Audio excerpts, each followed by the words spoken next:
the trade deadline, Steve, and a guy who has seen a lot of these come and go. He's got a pretty slow heart rate, I think, when it comes to this time of year.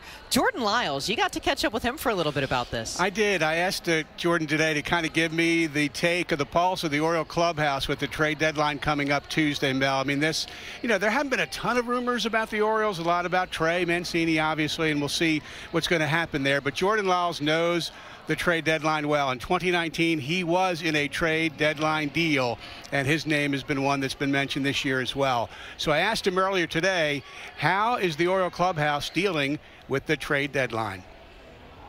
I think we've handled it really well. It's not much of a topic of discussion in here. We've had so much fun the last few weeks of how well we've been playing that's all we're kind of thinking about and focused about right now. And but we've handled the questions and all the things that come along around this time of year. I think we've handled it well, and we haven't really, it hasn't swayed us either way. The team has sort of kept the we're taking it day-by-day mentality from opening day to now, it seems like. Yeah, that's a great way to put it. We're young, we're talented. We got a lot of quality arms, especially in our bullpen. That's a recipe for success when you got that a lot of arms you can lean on, and it's easy, it goes makes things a lot easier day to day, trying to pull out a win during game time. But we've enjoyed everything, the process. Like I said, we're young, we're talented, and this time of year is tough on a lot of clubs, with especially guys with expiring contracts. But for the most part, we're young. A lot of team control, so overall I just think we've handled it really well.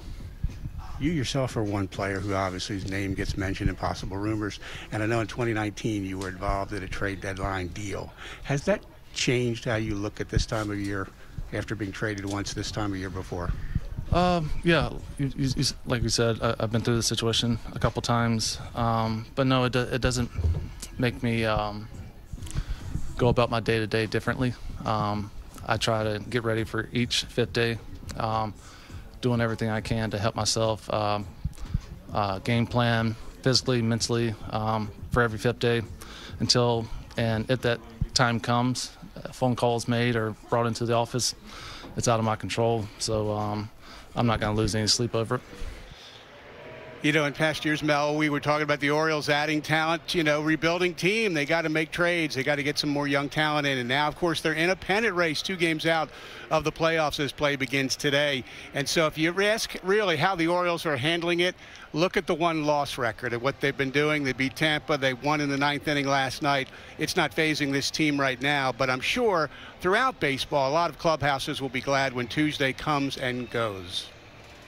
You just see a little bit of pressure release off of some of these guys, and there's a few around the league that once they found out they definitely weren't being traded had monster nights that night. So hopefully the Orioles have a little bit of that coming soon. We won't have to have so many of these cardiac games, but they're all fun just the same. You mentioned young talent.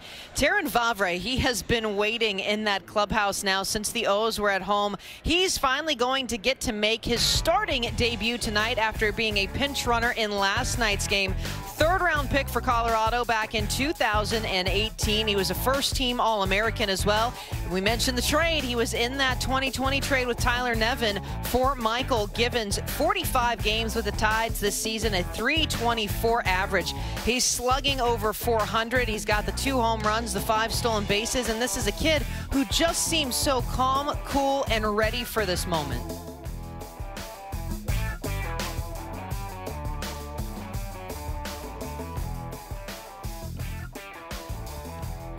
And Mel, I think he is ready for this moment, no doubt about it. It's kind of unique to make your, your first start as a DH, but he's going to do it tonight. And this is a kid with a great walk rate in the minors, great stats in the minors, career on base over 400. Now we begin to see, does that translate at this level? Earlier today, Vavra talked about the challenge of tonight, making his starting debut as a DH. I've been able to DH a few times this year and even last year a little bit, so it's definitely an adjustment compared to being out on the field and kind of being able to play on both sides of the ball. But it's something that I'm pretty comfortable with, and just going to keep trying to get better with and learn how to embrace that role. And wherever I am in the lineup, I'm happy to be there. So. This is a kid who could hold his own in the major league clubhouse. When his dad was the hitting coach of the Minnesota Twins and he was a teenager, he was putting balls on a tee for Joe Mauer and Michael Kadire and players like that. So he's been there, done that in big league clubhouses. He's excited. His wife, who's a little few months down the road with her pregnancy, is here, but she has to leave in a day or two. So I think the Vavra family, including his dad, the former major league hitting coach, will be excited to watch him play tonight. Brandon Hyde too, because really good numbers this year at AAA. I don't know about you, Steve, but we got to have a view from the radio booth while the O's were at home of Dad pacing up and down in their seats, walking through the concourse, just waiting and hoping maybe this is going to be the one. But now they're going to get the full feel of watching him take the field for the first time, and it's going to be a really exciting one. Debuts are always special. For sure. And I mean, he had two brothers that got drafted and played minor league ball, but they never got to the major leagues. And of course, his dad did with two teams. So now here is Terrin making his major league debut. He's the 12th ranked Oriole prospect. And so if he goes on to have a good career, that trade for Michael Givens could turn out to look really good for Baltimore.